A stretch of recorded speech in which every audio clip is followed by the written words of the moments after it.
Hello, and welcome to the most honest and secure mental health podcast, brought to you in collaboration with the Talley App.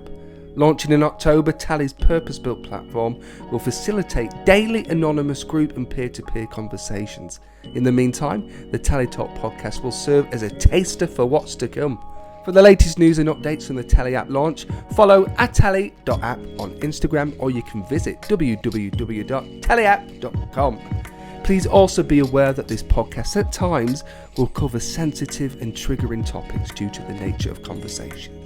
Thank you and enjoy the show. Hello Talliers, welcome to season 2 of the TalleyTalk Podcast. Each week we talk about a different topic, and this week we're talking about sexually transmitted diseases and infections. And just like the episode before, we're joined by two very special guests. But I just want to make clear, this being an anonymous conversation platform, we have gone for pseudonyms or secret identities, if you will. So we've got Santi. Hello, Santi. Hello, how are you? Thanks for having me here. I'm just overwhelmed that you've joined us, and just by your accent, I feel like this is going to be one of the best things to ever happen to me. Just for the listeners, give us a bit of background. Where are you in the world, and why have you joined the podcast today? Well, I am in North America, here in Louisiana, and I have joined the podcast.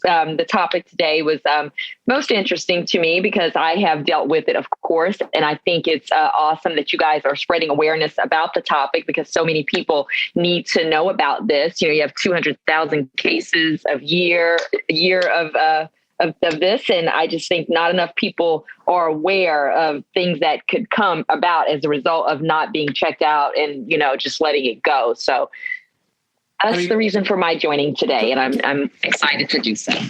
I mean, just those statistics are quite alarming, and over the next 5 minutes to an hour, hopefully we'll cover loads of different types of things. And we're joined by Bubbles. Hello, Bubbles. Hi, how's it going? It's going really well. Another American. Whereabouts are you in North America? I am in Atlanta, Georgia. Atlanta, Georgia. Are you one of the Real Housewives? I am not, unfortunately. Well, you're missing a trick. You're really missing a trick. Basically, they go out for dinner every day. I mean, I think they own a dog pamper store or two, and they kind of just leisure. So I think if you want to do that, girl, I'll support you. Yeah, they're definitely making different paychecks over there.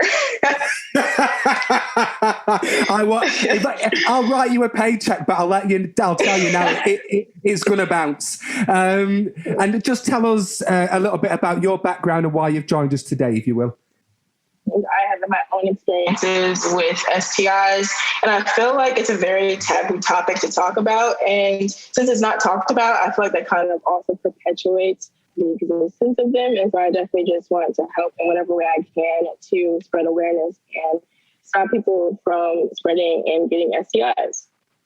Right, thank you so much. Let's get right into it. Now, I'm kind of curious to see if I have a different perspective as a gay male, and I don't want to be too intrusive, but are you two heterosexual women? Yes. Yes, I am definitely heterosexual woman, yes. Definitely heterosexual. You'll have your own colour on the pride flag next. I'm just curious to see what our experiences are. So, Santi, if you want to try and be as honest and open as you can, tell us about your experience. And obviously we don't judge, this is anonymous, and I think it'd be a great help the more honest you can be. Sure, not a problem. For me, it was, needless to say, quite shocking. I don't know why I'm saying quite shocking, because I was, of course, having sex with I was in a committed relationship. First of all, I do want to say that I wasn't, having multiple partners, but with things like STDs don't have a face. So you don't know, you think you're in a monogamous relationship, and then boom, pow, there goes something. I think I had been in a relationship with this person, and we had been friends, and of course, obviously I was sleeping with him because he's my boyfriend. But I'm just going to cut through a lot of it and get straight to it. He and I were sexually active, but we had split up. Okay. We had been apart for probably about a year. And I I had a cold that I couldn't get rid of this cold. And so, I happened to go to the doctor, and when I went to the doctor the first time, they couldn't figure out it was a cold, but I know, I'm sorry, I'm leaving out a part. I had a surgery coming up, but they ran some tests on me and my white blood cell count was low. That's why I couldn't fight the cold off. But I was still prepping. They gave me some antibiotics and I was still prepping, to have the minor surgery that I was going to have. But I wound up getting like extremely sick. And if you guys saw the video that I spoke of, and I wound up getting really sick, and I had to go to the emergency room. And the symptoms that I had no idea that it was chlamydia, because I had gotten neuropathy. My ankles were extremely swollen, and I could not walk. My eyes were bloodshot, and I still had this cold that wouldn't go away. So it was went to the emergency room, and when I went to the emergency room, the doctor, she looked at me after I explained to her what my symptoms were. I was really upset because I was in pain. So I was crying. And they triaged me right away, got me to the back, and she talked to me a little bit, had me, give a urine sample. And the first question she asked me, based upon just looking at me, she asked me, when was the last time I had sex? And I found her question to be really odd, because I'm thinking I had no idea what was wrong. And I told her hadn't had sex in over a year. And she gave me the cup. I went and urinated, and then we went to the back, and she straight up told me that, she didn't tell me right then that I had chlamydia. I found that out from a phone call from my primary care physician, the follow-up call from the visit that I had. So that was my entree into this, if I should say. I don't know. That's just the straight story of how it happened. But again, I had been in a committed relationship with someone, and he wasn't as monogamous as I was, I guess. Long story short. I mean, okay, so you've obviously realised that your ex-partner wasn't monogamous. How the hell did that make you feel? Did it create any velocity towards him? Well, let me say this. So no, it did not, because this person was my friend before he and I had gotten into this relationship that we were in. So I knew how kind of wild he was, I guess I can say that. But when you're in a relationship with somebody, you don't think that this is what they're doing, because, you're all googly and, having fun and thinking you're in love and thinking that that's it. Right. But I guess he wasn't fulfilled, and it didn't have anything to do with me. It had more to do with him than anything. And we didn't have an extreme falling out, though, because I'd made the decision to do these things with him. At the time, though, let me say this, at the time that I had gotten diagnosed, we were broken up. So I hadn't slept with him in a while, but I knew exactly where it had come from, because I hadn't been sleeping with anybody in between my time with him and this diagnosis that I had received. So did you have symptoms for a long time? Because that's quite a long time between, ending the relationship and then being diagnosed. I did not have any symptoms. And that's the scary part about this. For most people, I had no symptoms at all. So that's why I didn't, there was no things that you think are associated with having an STD. You would think, there's discharge, there's, smells, and none of that. I had none of that. I had no bumps. I had nothing, and so I had no clue, and had no way of knowing what was wrong until I went to the doctor, And you're right, it was a long time, but as I mentioned when I was telling you about it, I had that cold that would not go away. But that was a result of the white blood cells. Your body is trying to fight off infection. And I guess they were just tired, because my white blood cell count was extremely low, is what I was told. And I couldn't get rid of a basic cold. And I mean, call me naive or completely ignorant, but I'm just going to act as a casual listener. Can chlamydia a better way to put it is, what's the most serious it can be? If you don't treat it, if you're not diagnosed, can it lead to a limited life? Oh, it won't take your life, but it will make you sterile, and it'll mess up your quality of life. Wow. And I will tell you as a result. So this happened to me. I think it was in 2011 that it happened to me, and I mentioned in my little story there, telling you that I couldn't get rid of the cold, and I had neuropathy. I also had it in my eye as well.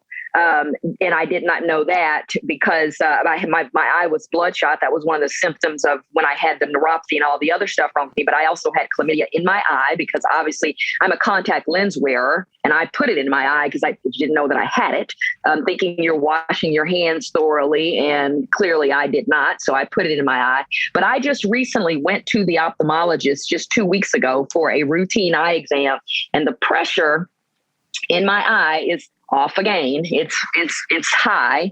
And this is one thing that happened when I had the chlamydia to begin with. I had extremely high pressure in my eye, and they put me on these eye drops. And again, this was 2011. We are now in 2021.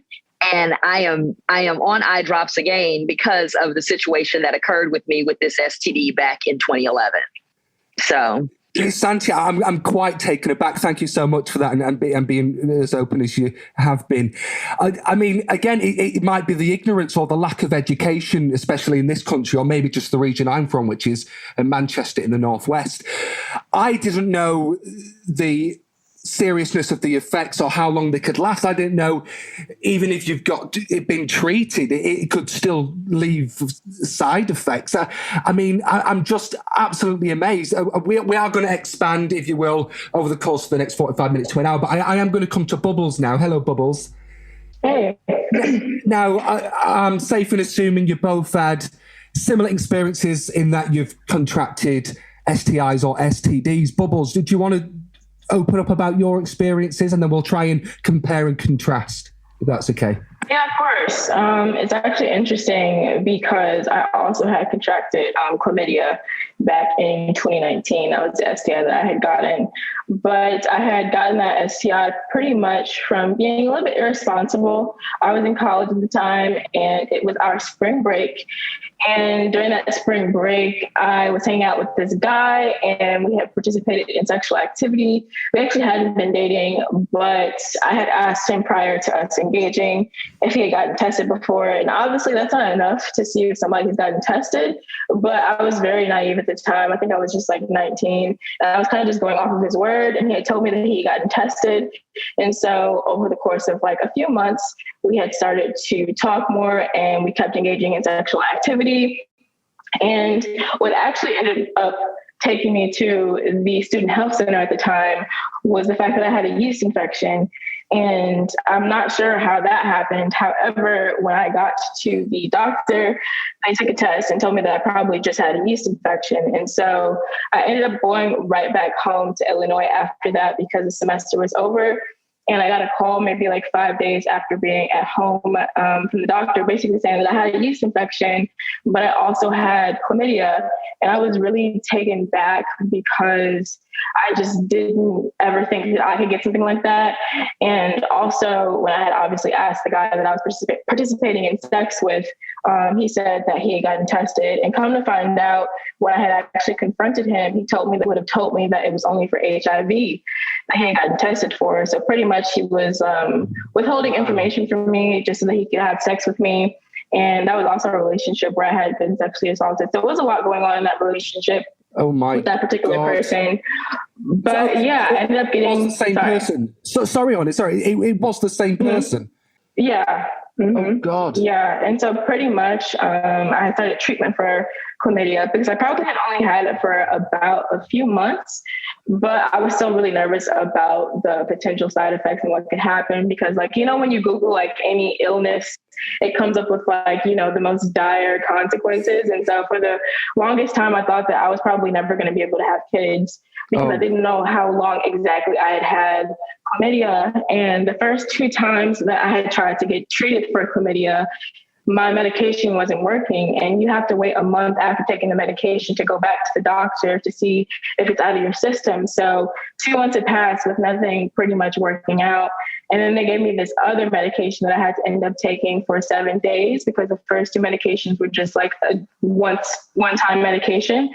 And the medication that I had taken was just so hard on my digestive system. I was having stomach aches. I was feeling terrible. And I actually did end up curing the chlamydia. However, I had an allergic reaction to the medicine not too long after, where I had like hives and things of that nature. And it was also just a very expensive process, obviously getting treated for it and it not working several times when I was trying to get it fixed. So yeah, I no longer have it, but that definitely changed my outlook and perception on sexual health. And I have never kind of been the same since then.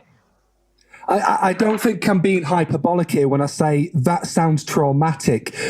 Not that relationship and contracting chlamydia, but the treatment and the expense that inflicted on you as well. I mean, obviously in the UK, we have the NHS. If you break a leg or need a new heart, then obviously it's not a nice process, but you're covered.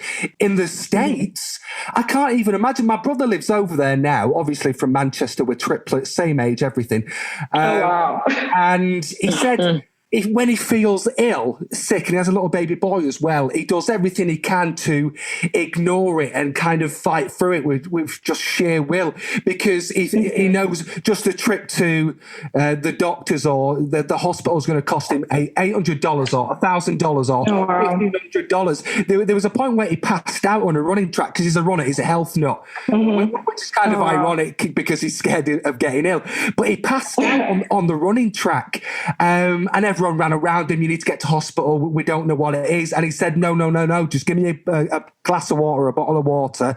And my girlfriend or my partner would come and pick me up and take me home, because he knew just getting in an ambulance to go to the doctors was a huge amount of stress in itself. So I honestly can't imagine what it's like for you girls.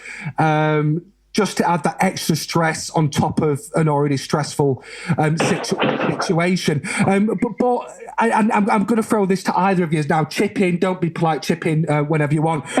What does it do to you mentally? Obviously, there's a stigma around STIs and STDs. Do you open up to your family looking for a bit of peer support? Do you tell your friends, or do you just keep it all bottled up inside?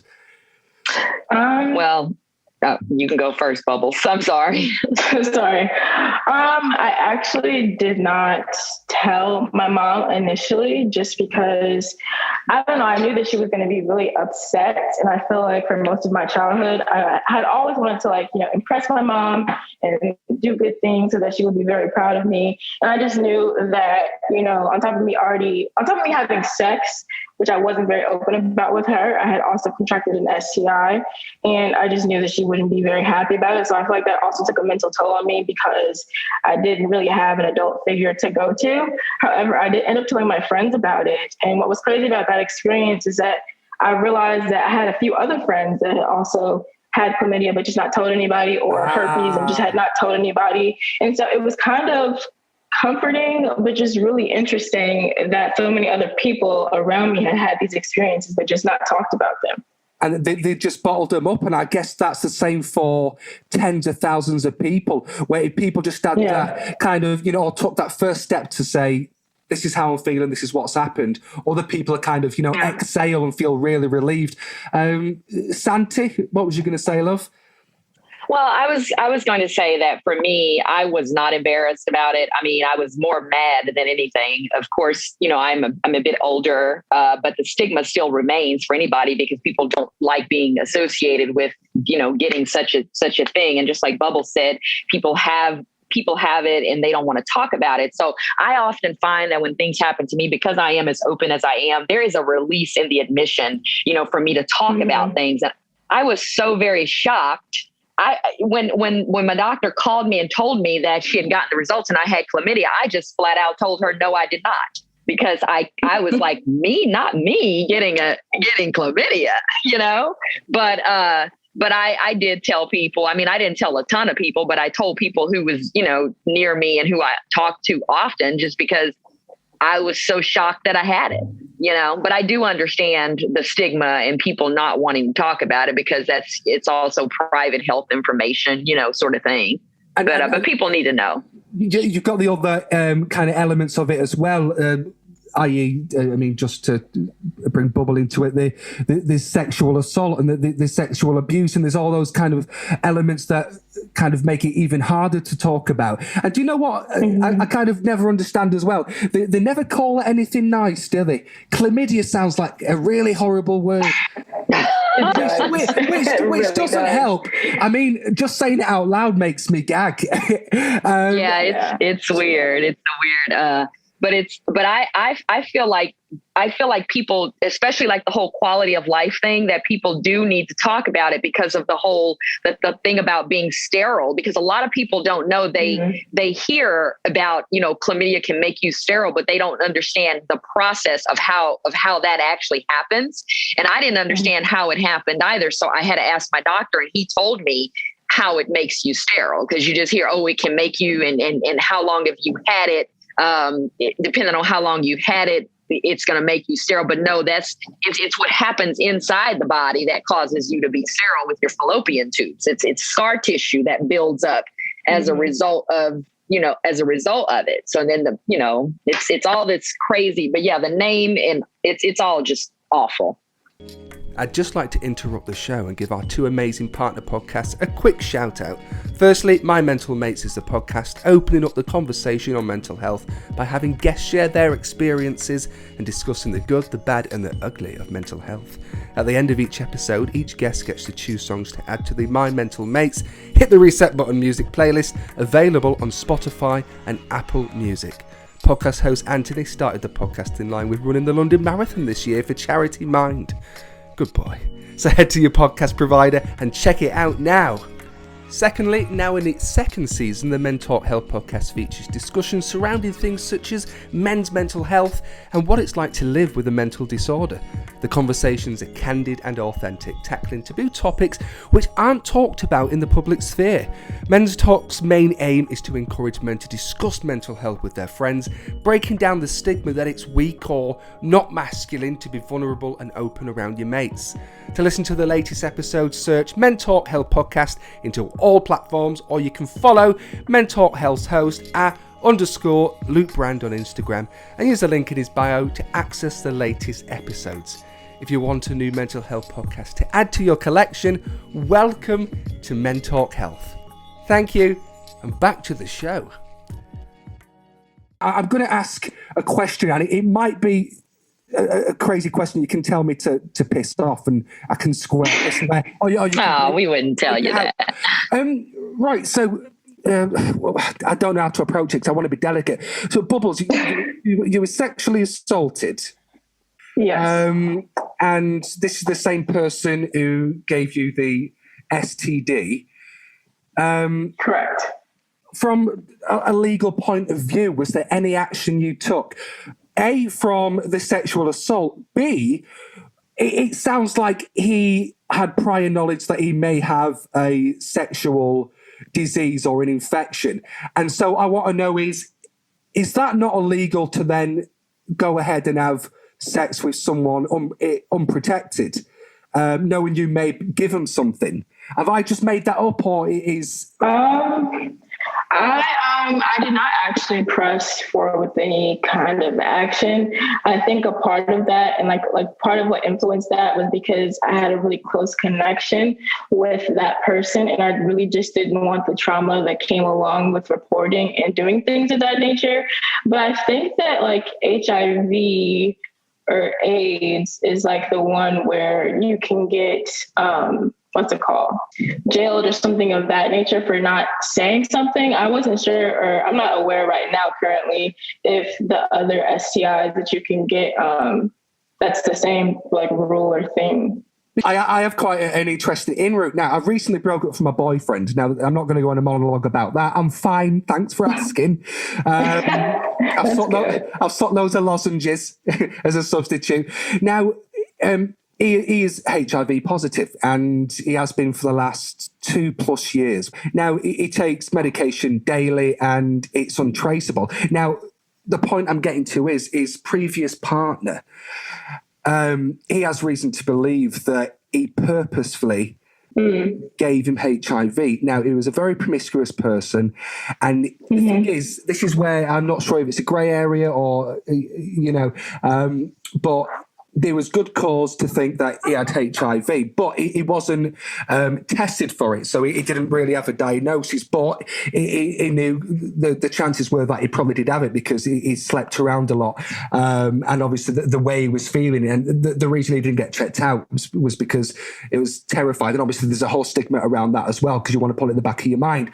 Now, what I want to say is, that is illegal, purposefully or actively participating in sex, and yet it was consensual, but he never made light of his kind of situation. Now, is it not illegal because he was never officially diagnosed? Or is it still illegal because it was kind of common sense tells you that there is a very good chance that he has HIV and they're having unprotected sex, and he didn't disclose it with my ex. Now, I should not be involved, but it's something I thought about a lot since we've been together, because it's obviously affected his mental health, and it was obviously affected his ex's mental health. And then since that was kind of part of my life, whether I liked it or not, because I obviously have empathy towards my boyfriend, and there's slight worry about whether I can be infected with it. Now, my boyfriend did disclose it with me, and I thought that was the right thing to do. But, I mean, I'm not sure if I'm asking you if it's legal or not, or why the hell people would do that. I'm just amazed, and I think it's batshit crazy. I'm not sure if you have opinions on it or not, but go ahead. Yeah, I definitely, so when it happened, I was 19 and the person that I was having sex with was also 19. So I think that also just like around that age, there's just a lot of like not being responsible. And I think that he was also a very immature person, not to make excuses for him, but I know that a lot of straight men, especially around that age, and honestly, even older than that, don't really do their due diligence when it comes to getting tested. A lot of people that I've had sex with, after the fact, like I'm always asking, have you guys been tested? I'm looking for actual like paper results and things of that nature, because I just never want to experience that again. But a lot of people just don't really take their sexual health as seriously as other aspects of their health. I think that also plays a part. And then people also like kind of backwards. But I think a lot of people that I was going to school with at the time also didn't get tested because if they had something, they just didn't want to know. Yeah. And I think part of me kind of thinks, oh, he's my boyfriend's ex, I should hate him. But I did feel sorry for him because, I mean, it really just seemed like he didn't feel comfortable to get tested, even bring it up. Like, who does he call? How does he book an appointment? What's the testing process like? Who does he turn to if he has a positive result? That's going to maybe destroy his current relationship and future relationships. And he probably just thought, if I put it in the back of my mind and forget about it, you know, there's a chance I haven't got it, and we'll just go ahead. I mean, I feel okay. But I guess that's a societal thing because we haven't been taught to approach it any other way. This is for either of you. How has it affected your approach to having sex since? Was there a kind of an element of trauma? Were you more apprehensive, or was you just, you know, confident in the fact that, right, I'm definitely going to, you know, use a condom. There's no ifs, buts, wheres, hows, whys about it. Was it a while before you felt like you could have sex again? Yeah, I stopped having sex. Yeah. I personally stopped having sex. I did because it was so much aggravation. And I mean, I was very angry. And then the fact of I'm going to go back really quickly to what you said about the co-pays. Man, because I had 6 months of ophthalmology visits and it was a specialist visit, that was a very expensive co-pay. The co-pays on the medication was expensive. And I thought all of this foolishness from sex, I was just too outdone. I was so outdone and so outraged. that, you know, and then so. Yeah, I had abstained from sex when I was taking my medication because obviously I did not want to give anybody else chlamydia. But then when I went back to college, I did continue to have sex.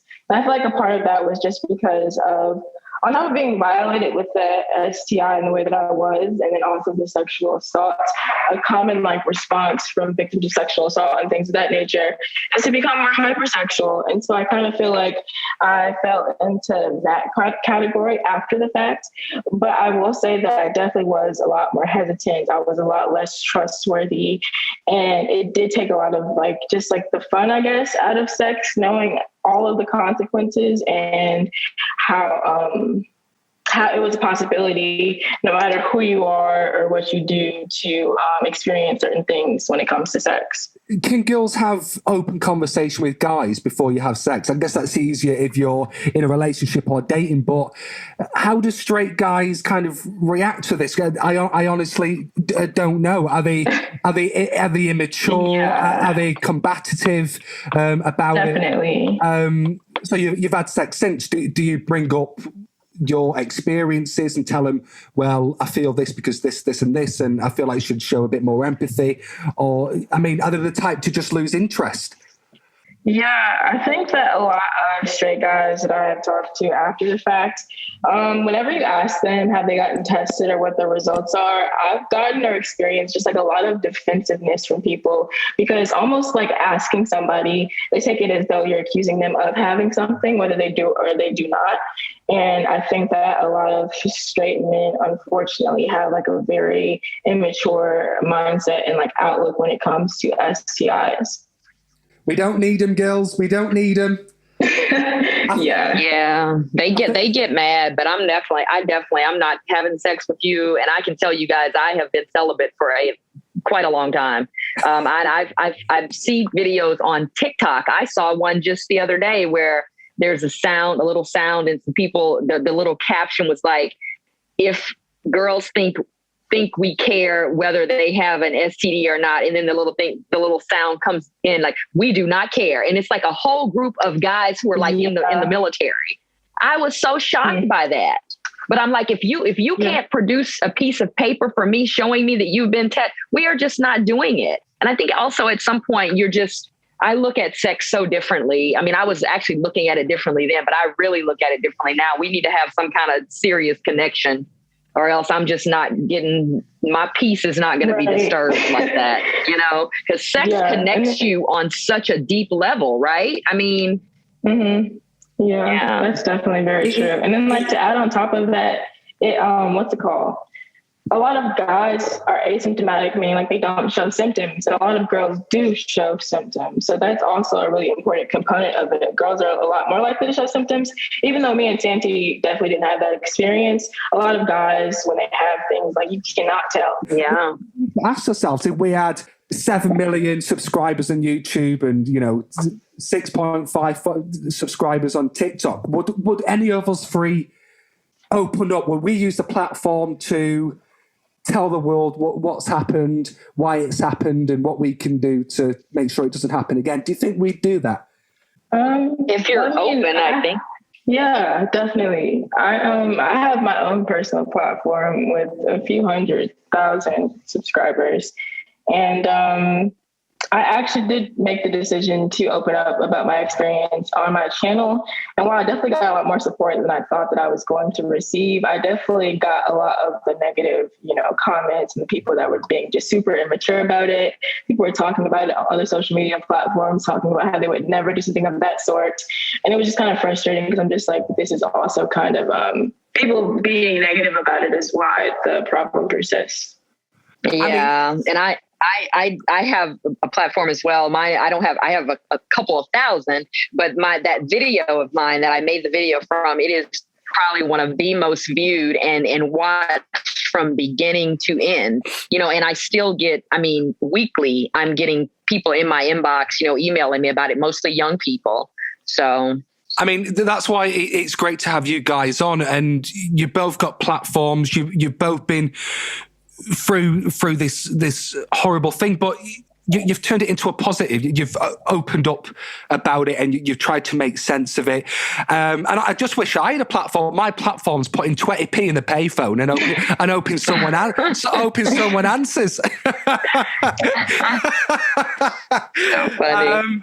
But it's good because the whole point of this podcast is just to have a conversation. And my personality is kind of, it's not irreverent. It's just seeing the lightness in the dark. And I think you girls have that kind of element to you as well. And I just think you've been fantastic. Thank you. But let's keep going. Thank you so much. Let's cover some more bits before we go. Is there anything you guys you feel like you need to talk about or get off your chest, or do you have any questions about me being a gay man and living in that world? Let's keep it going because I'm loving it. Well, I really just want to say that it's the whole, one thing you hear is that if you have one STD and you haven't been getting checked, you might have others, right? Because it's typically, sometimes they're in threes or fours. You find out you have this and then you find out you have that, and so it's so very important for them to go to the doctor if they have, because for the life of me, I really don't understand how the young people who have gotten in touch with me know that they have chlamydia if they haven't gone to the doctor. Like, that's the one thing that I can't ever figure out. Because I certainly, maybe they had some symptoms, I don't know, but I had no symptoms. I had no idea that I had it. But usually they know that they have it, but they haven't gone to the doctor yet. That's always the main thing. Or haven't told their parents. That's a big one too. They're afraid to talk to their parents. But I would just think that a lot of you, I know it's the stigma of, oh, you shouldn't be having sex, anyway, kind of thing. Because I rode on that train for a while, but people are going to have sex, like you said, Josh. And it's best to try to be protected when you do it. Or if you're still deciding to do it, ask to see the paper. Show me the results. I want to see that you've been tested, because I do every year myself. Is I have at the beginning of the year, and if I've had sex, then I'm going again to get tested again. If I've had unprotected sex, that is. I need to have this paper and I need proof here, and I want to see your proof, and I want to see that you've been to the doctor as well before we do anything. I don't care if we are using a condom. We need proof on a piece of paper, framed and signed by a solicitor, and one of the Avengers. And I've just started to think maybe we're getting it all wrong. We always say we need to tell the kids, we need the education to be more detailed, but it does start at home with the parents. We need to educate the parents. Now, it's always uncomfortable to talk about sex, drugs, alcohol, any of the big stuff. But you would rather speak to your 13, 14-year-old son or daughter at home in your living room before you have your lamb chops at night, and really tell them, hit home, what it's all about and what can happen. Because the thing is, they're going to go and have it anyway. Just stepping into that minefield with no advice, no way to coordinate it, no knowing of how to deal with it or how to react to it or what happens next. And now it starts with that very uncomfortable conversation with your parents, which is crap, I know, but you will have an arsenal then. You'll have a bit more, weaponry to kind of deal with the world. Because, and the great things about parents, they're bloody blunt. They are blunt. They're not going to be like a teacher who sugarcoats saying, here's a PowerPoint presentation. Sound effects, please. We need more sound effects. And now here's a man with a hand puppet. No, they tell you, life is brutal. Having sex, it's fun. It makes you feel amazing. Orgasms are great, but they can be dangerous. And it's all about knowing who you're doing it with. Do you trust them? Are you asking the right questions? So I think we need to educate the parents. How we do that, I don't know. I think you girls are in a more influential situation than me. I feel like you can go on marches in Washington, in San Francisco. I feel like you can write a book. You girls, you're absolutely brilliant. But to be honest, I don't know where to. I don't know where to start with that. I guess it's just social media. If you want to chip in a couple of dollars for pamphlets, I can print them out. I hand them out in the street if you think that'll help. But yeah, that's my point. Parents. Do you think you two speak after this? I feel like you two should either have your own podcast or a sitcom. Do you like Cagney and Lacey? Oh, yeah. I don't know. I think it'd be great, and I'll be the gay best friend who comes in. Yeah, that'd be awesome. Every other episode. We don't need men, do we, loves? We don't need them. We don't need them. It's too hot here in the south. Oof. Sit on the porch with some mint julep or some tea. I need some lemonade to cool me down. But yeah, girls, I mean, we'll wrap it up very shortly, but I can't thank you enough. And this podcast is going to come out hopefully in the next few weeks, and we'll do a bit of promo for it. And I mean, we're brand new at Talley, and I think it's a great idea. I joined a couple of months ago, and each week we talk about different topics, and it's just so fruitful. And the stuff I've learned from a personal perspective, and just to meet people like you, I mean, I'm just overwhelmed. Just thank you so much. Well, thank you. I just love you as a Yeah. host.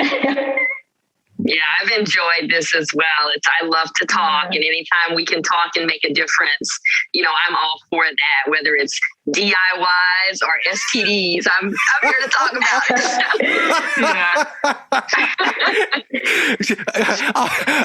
I looked at my body then. I felt my breast and thought, I haven't got any DIYs, have I? The do-it-yourself kind of stuff, that's huge. I mean, I try to do that every now and again, so... Well, I mean, you just prove, I mean, you're very strong women, independent, and whether it's STIs, STDs, or DIYs, you can do it all.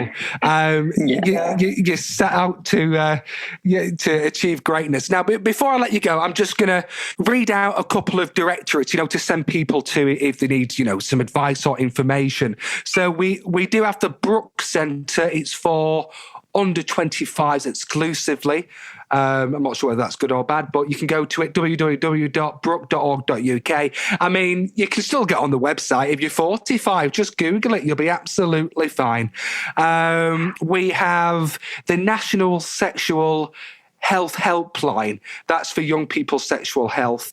That's a phone number. That's 0300 123 7123, 0300 123 7123. And you can go to any local contraception clinic or pharmacy or your GP, your general practitioners, always a good one. You can talk about anything. I talked to Dr. Khan, and he's literally treated me, my mother, and my nan. So it's quite scary. Some days he gets us mixed up and he diagnoses me with what my nan had, which is quite uncomfortable. But GPs are brilliant. Girls, I think we can go. I mean, just stay tuned to the Talley podcast and the app, which is launching later on in the year, and help us as best you can. And we've got to invite you back. I think we've got to invite you back. What do you think? No, for sure. I would gladly come back as well. Thank you so much. Right, so we started with a check-in just to see how we all felt at the start of the episode. Now at the end, do we feel any different? Do we feel better? Santi, give us one word about how you're feeling. Well, I feel great. I feel so invigorated having done this, and I know it's going to have a positive impact on people, so I feel awesome. Thank you. And Bubbles, no, thank you. Bubbles, my love. That's a great word for it. Also, just empowered. I feel like this conversation was definitely helpful for my continued healing process, for sure. I feel like one of the Charlie's Angels, because no, that's not a word. I'm being silly. No, but I really do. Santi, if your phone calls, it's me, love. We're on a mission. All right. I'm sorry, Nick. Party. My one word is energized. I feel so and so happy that we've got a platform to talk about these type of things, and I can't wait for people to listen to it and learn from it and give us feedback. Right. Thank you, ladies. Thank you so much. Thank you. Thank you. thank you for listening to the TalleyTalk Podcast. Remember to subscribe to our channel and be the first to access our weekly episodes. For the latest news and updates on the Talley App launch, follow @Talley.app on Instagram, or you can visit www.talleyapp.com. Thank you, and see you next time.